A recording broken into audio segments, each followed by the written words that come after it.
नमस्कार, जोहार झारखंड में आपका स्वागत है। मैं हूं आपके साथ सिरांधा। बुलेटिन में सबसे पहले बात प्रदेश को मिली सौगात की। जी हां, रेलवे ने झारखंड को बड़ी सौगात दी है। राज्य की कई बड़ी रेल परियोजनाओं का शिलान्यास और उद्घाटन किया गया, जिसमें करीब 1000 करोड़ की पारसनाथ मधुपुर रेल परियोजना शामिल है।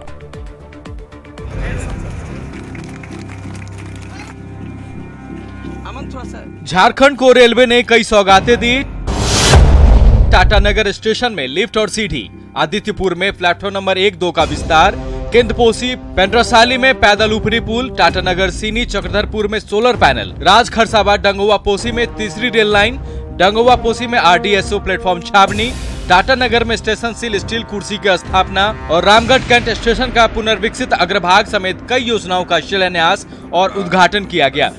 टाटानगर स्टेशन पर सीएम रघुवर दास को इन योजनाओं का उद्घाटन करना था, लेकिन निजी कारणों से वे नहीं पहुंचे। ऐसे में जमशेदपुर और सिंहभूम के सांसदों ने संयुक्त रूप से योजनाओं का उद्घाटन किया। निश्चित रूप से ट्रेन चलेगी तो यात्रियों को सुविधा मिलेगी और जहाँ रुकेगी वो लोग चढ़ेंगे वहाँ भी यात्रियों को सुविधा। रामगढ़ कैंट रेलवे स्टेशन को रजरप्पा छिन्नमस्तिके की मंदिर की तर्ज पर विकसित किया गया है, जिसका उद्घाटन केंद्रीय राज्य मंत्री जयंत सिन्हा ने किया।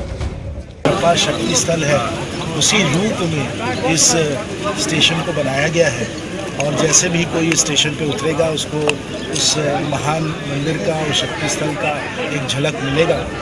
गिरिडीह के पारसनाथ से मधुपुर रेल परियोजना का सांसद रविंद्र पांडे ने शिलान्यास किया। करीब 1000 करोड़ की इस योजना से JNU के प्रसिद्ध तीर्थ स्थल मधुबन और 12 ज्योतिर्लिंग बाबा वैद्यनाथ सीधे जुड़ जाएंगे। पारसनाथ, मधुबन, गिरिडीह, मधुपुर रेल लाइन का शिलान्यास का कार्यक्रम हुआ। लगभग 1000 करोड़ की योजना है और यहाँ के 2 तीर्थ स्थल जो दोनों वर्ल्ड फेम के हैं, एक तो हमारे जैन भाइयों का सबसे बड़ा तीर्थ स्थल है पारसनाथ शिखर जी और बाबा बैजनाथ, ये दोनों का ये लिंक करेगा। झारखंड में रेलवे के विकास को लेकर केंद्र सरकार के तोहफे से लोगों में खुशी है, हालांकि विपक्ष इसे चुनाव से जोड़कर देख रहा है। जमशेदपुर से आशीष, रामगढ़ से जयंत और गिरिडीह से सुरेश की रिपोर्ट। तो रेलवे की बड़ी सौगातें मिली है झारखंड को। इधर मुख्यमंत्री तीर्थ दर्शन योजना के तहत सीएम रघुवर दास ने कैलाश मानसरोवर की यात्रा पर गए झारखंड के 15 तीर्थ यात्रियों को अनुदान के तौर पर 1-1 लाख की राशि दी। ये राशि कुल 75 लोगों को दी जानी है। कार्यक्रम का आयोजन मुख्यमंत्री के आवास पर हुआ। शिव मानत नाही, काले के शिव के मनाई हो, शिव मानत। ये वो खुशी है जिसका गवाह आज सीएम आवास बना।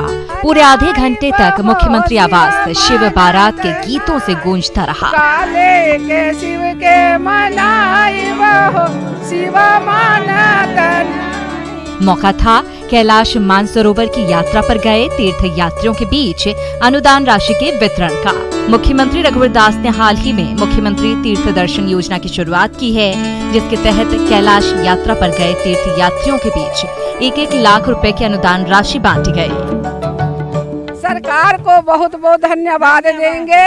सरकार के चलते कैलाश घूम के आए। हम सोच नहीं सके थे जिंदगी में कि हम कभी जाएंगे और हमारे मुख्यमंत्री जी के चलते, उनके देन से हम कैलाश घूम के हमको बहुत अच्छा लगा। बहुत अच्छा अनुभव किया हम लोगों ने मानसरोवर यात्रा का और मुख्यमंत्री जी श्रवण कुमार की भूमिका निभाए, उन्होंने सहयोग राशि प्रदान की। बहुत बहुत धन्यवाद। उत्तर प्रदेश, गोवा सहित 5 अन्य राज्यों में ये योजना पहले से ही चालू है और झारखंड इस योजना की शुरुआत करने वाला 6ठा राज्य बना है। मुख्यमंत्री तीर्थ दर्शन योजना की आगे बढ़ाते हुए कड़ी में इस दुर्लभ यात्रा को सुगम बनाने के लिए जो आर्थिक रूप पक्ष है उसमें थोड़ा सा सहयोग के लिए सरकार आगे आई है और उसी के निमित्त आज हमारे 75 लोगों को 1 लाख रुपए का प्रोत्साहन राशि हम लोगों ने दिया है। उसमें पैसा भी काफ़ी खर्च होता है, एक्सपेंडिचर बहुत है, तो उसी को देखते हुए कुछ राज्यों में ये स्कीम लॉन्च हुई हैं, जैसे मध्य प्रदेश है, राजस्थान है, उत्तराखंड है, कर्नाटक है। वहाँ पे जो लोग श्रद्धालु जाते हैं उनको कुछ हेल्प दी जाती है। सब जगह अलग अलग राशि है, कहीं 1 लाख है, 50,000 है। तो उसी को देखते हुए यहाँ भी ऐसी डिमांड एक हुई थी। इस मौके पर मुख्यमंत्री रघुवर दास ने कहा कि उनकी कोशिश होगी कि ये कारवां कभी खत्म नहीं हो। अगले साल झारखंड से 150 लोगों को कैलाश मानसरोवर की यात्रा पर भेजा जाएगा। भगवान शिव के दर्शन की जो अभिलाषा, जो आकांक्षा है, या जो एक आस्था का प्रतीक है, तो वैसे तीर्थ यात्रियों को भी सरकार कुछ आर्थिक अनुदान दे। इस सोच के साथ राज्य सरकार ने 1 लाख रुपए की अनुदान राशि घोषणा की थी और उस घोषणा के अनुरूप आज जो भी हमारे झारखंड के तीर्थयात्री मानसरोवर गए थे उनको अनुदान दी जाए। कैलाश तीर्थ यात्रियों के चेहरे पर संतोष के भाव थे। मुख्यमंत्री आवास से लौटते वक्त कैलाश तीर्थ यात्रियों ने भारत माता की जय और नरेंद्र मोदी जिंदाबाद के भी नारे लगाए। रांची से न्यूज़ 18 के लिए अजय लाल की रिपोर्ट। काले के शिव के मनाई वो शिव मानत। खबरों में आगे बढ़ेंगे। रांची में राहुल गांधी की रैली के बाद झारखंड में महागठबंधन की उम्मीदें बढ़ गई हैं। रैली के बाद जहां प्रदेश कांग्रेस को संजीवनी मिल गई है, वहीं जेएमएम समेत दूसरे विपक्षी दलों को लग रहा है कि रैली से लोकसभा चुनाव में समीकरण बदलेगा। तो बीजेपी को भरोसा है कि मोदी रथ के आगे विरोधियों की उम्मीद टूट जाएगी।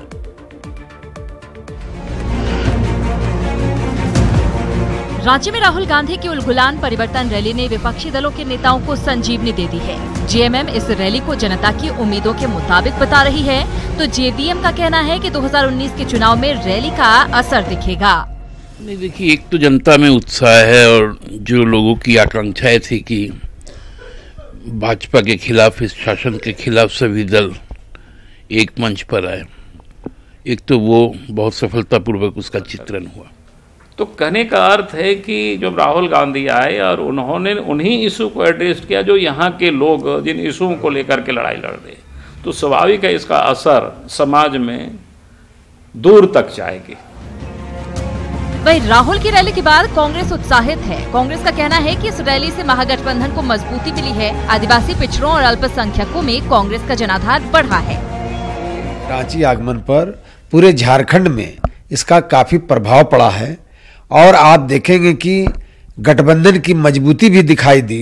और जो बोलते हैं वो करते हैं, उनकी बातों में कोई लफाजीपन नहीं था, कोई जलेबीपन नहीं था, बहुत साफ है और वही चेहरा से और वाणी से झलका है।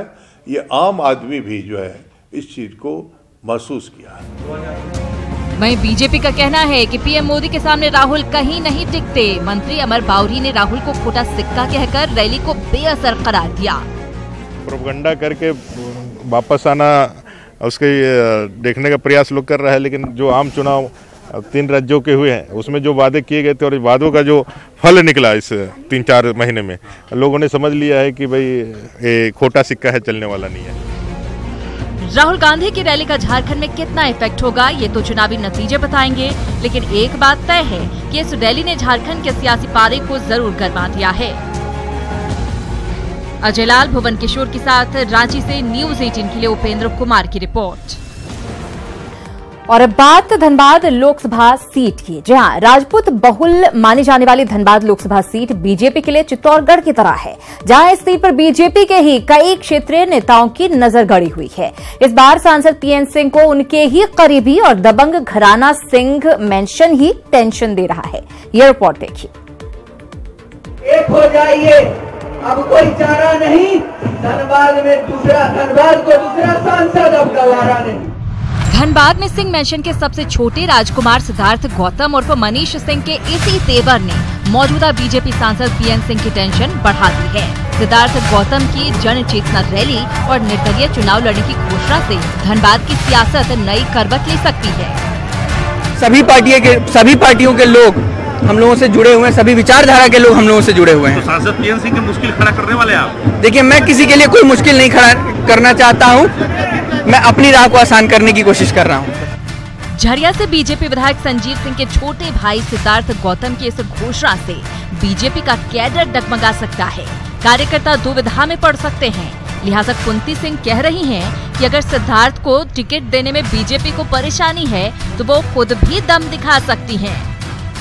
बीजेपी के मतलब पक्ष में अच्छा हो उसके लिए हम भी चुनाव लड़ सकते हैं, और सिद्धार्थ को कोई दिक्कत हो तो हमको दे पार्टी। सिद्धार्थ गौतम की घोषणाओं और उनके मां के तेवर से बीजेपी का कैडर बिखरता दिख रहा है, लेकिन सांसद पीएन सिंह इन तमाम आशंकाओं और संभावनाओं से बेखबर समय का इंतजार कर रहे हैं। लेकिन पार्टी जो निर्णय लेती है वही उम्मीदवार होता है, और जो उम्मीदवार होता है जब चुनाव आता है तब उस समय लड़ाई होती है। अभी उसके पहले क्यों लड़ाई? सांसद पीएन सिंह को भी एहसास है कि यदि सिंह मेंशन की ओर से बगावत हुई तो उन्हें इसका भारी सियासी नुकसान उठाना पड़ेगा, लेकिन कैमरे पर बेफिक्र दिखने की कोशिश कर रहे हैं। लिहाजा अब धनबाद में होने वाले दंगल का इंतजार है। धनबाद से न्यूज़ 18 के लिए अभिषेक की रिपोर्ट। और बात बीजेपी के राष्ट्रीय अध्यक्ष अमित शाह के गोड्डा दौरे की। जहां बीजेपी के राष्ट्रीय अध्यक्ष अमित शाह कल गोड्डा आ रहे हैं। राष्ट्रीय अध्यक्ष के कार्यक्रम को लेकर दुमका लोकसभा क्षेत्र के कार्यकर्ता काफी उत्साहित हैं। मंत्री लुइस मरांडी ने बताया कि दुमका विधानसभा के 62 शक्ति केंद्र, जामा विधानसभा के 50 शक्ति केंद्र और शिकारीपाड़ा विधानसभा के 51 शक्ति केंद्र से कुल 489 कार्यकर्ता शक्ति केंद्र सम्मेलन में शिरकत करेंगे। इसके अलावा जिला और प्रदेश कार्य समिति के सदस्य भी हिस्सा लेंगे। वहीं सीएम रघुवर दास और बीजेपी अध्यक्ष अमित शाह कल पीएम श्रम योगी मानधन समेत कई योजनाओं का उद्घाटन और शिलान्यास करेंगे। राष्ट्रीय अध्यक्ष संथाल परगना के धरती पर आ रहे हैं और उनके साथ तो प्रोटोकॉल है। प्रोटोकॉल में तो सभी लोगों को रहना है। माननीय मुख्यमंत्री जी रहेंगे, माननीय प्रदेश अध्यक्ष जी रहेंगे, संगठन महामंत्री रहेंगे। सम्मेलन पहली बार माननीय राष्ट्रीय अध्यक्ष झारखंड में संबोधन करने वाले हैं और इस कार्यकर्ता सम्मेलन से झारखंड संथाल परगना का दिशा और दशा निश्चित रूप से तय होना है और बहुत ही उत्साह के साथ हमारे कार्यकर्ता अपने आप को तैयार किए हुए हैं। और खबर रांची से। रांची में आक्रोशित लोगों ने हत्या के आरोपी के घर को आग के हवाले कर दिया। घटना सुखदेव नगर थाना क्षेत्र के इंद्रपुरी रोड नंबर 5 की है। दरअसल कल देर शाम नाली विवाद में प्रशांत राज श्रीवास्तव की चाकू मारकर हत्या कर दी गई थी। हत्या का आरोप पड़ोसी पर ही लगा था। इससे नाराज आक्रोशित लोगों ने आरोपी के घर में आग लगा दी। सिटी एसपी ने कहा है कि हत्याकांड मामले में एक आरोपी को गिरफ्तार कर लिया गया है। वहीं आगजनी मामले में भी कानून के मुताबिक कार्रवाई की जाएगी। एक जो आरोपित हैं, एक अभियुक्त हैं, उनको गिरफ्तार किया गया है। बाकी अभियुक्त जो शेष हैं उनकी गिरफ्तारी के प्रयास जारी है अभी। उसके विरोध में आज उन लोगों ने, जो विक्टिम पक्ष है उसमें से कुछ लोगों ने शायद जो अभियुक्त पक्ष हैं उनके घर में तोड़फोड़ की है तथा आगजनी करी है। इस संबंध में भी जो भी कानून सम्मत कार्रवाई होगी वो की। सोमवार के महासंयोग के साथ आज महाशिवरात्रि है और इस अवसर पर देश भर के तमाम शिव मंदिरों से भगवान भोलेनाथ की भव्य शिव बारात निकाली जा रही है। शिव की बारात में भूत, बैताल से लेकर जंगली जानवर भी शामिल हुए हैं। भव्य झांकी में श्रद्धालुओं का उत्साह देखते ही बन रहा है। 12 ज्योतिर्लिंगों में से एक देवघर स्थित बैद्यनाथ धाम से भी भव्य शिव बारात निकाली जा रही है, जिसमें हजारों की संख्या में श्रद्धालु शामिल हैं। शानदार लाइटिंग और देवताओं के वेशभूषा में श्रद्धालु इस दिव्य बारात में शामिल हैं।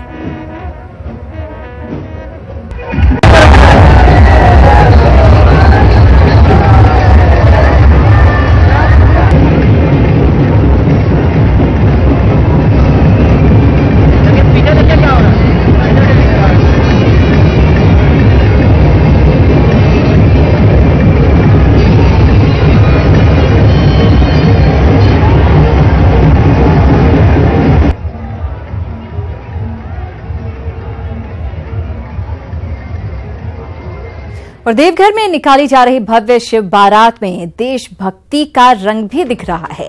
आयोजकों ने इस कार्यक्रम के जरिए देश के प्रति प्रेम और पाकिस्तान के करतूतों को भी दिखाने का प्रयास किया है।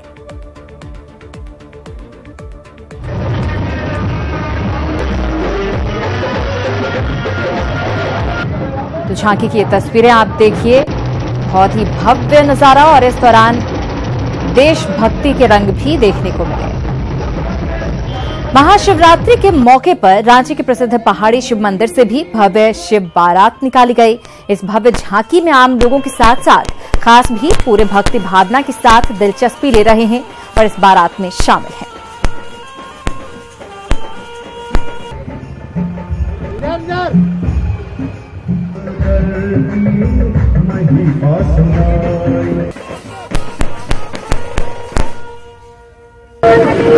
मंदिर में जमा कर देंगे जिनको भी मोबाइल मिलेगा।